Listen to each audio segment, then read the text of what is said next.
ఒకవైపున యుద్ధాన్ని మా చుట్టూ ఉన్న దేశాల మీద యుద్ధం చేయం, మా పొరుగు దేశాల మీద అని ఇరాన్ అధ్యక్షుడు చెప్పిన గంట తర్వాత కూడా అటు ఏదైతే కీలకమైనటువంటి ఈ సౌదీ అరేబియా, తర్వాత దుబాయి, బహ్రెయిన్ ఇట్లాంటి వాటి మీద కొన్ని దాడులు జరిగినాయి.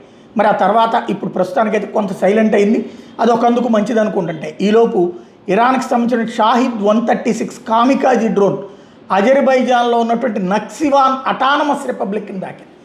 ఎక్కడ అజర్బైజాను, ఎక్కడ ఆర్మేనియా, ఎక్కడ టర్కీ, అక్కడ అమెరికన్ ఎయిర్ బేసులు ఉన్నాయి. ఆ ఎయిర్ బేసుల్ని ఇప్పుడు ధ్వంసం చేసినటువంటి పరిస్థితి. అజర్బైజాన్లో అమెరికన్ ఎయిర్ బేసులు ఉన్నాయని ఆర్మేనియాలో రష్యా సహకరిస్తూ ఉంటుంది. ఆర్మేనియా దేశం ఈవెన్ మనం కూడా అక్కడ ఆయుధాలు ఇస్తుంటాం. ఇప్పుడు అజర్బైజాన్లో ఉన్నటువంటి అమెరికాకి సంబంధించినటువంటి శిబిరాల మీద ధ్వంసానికి పాల్పడింది ఇరాన్.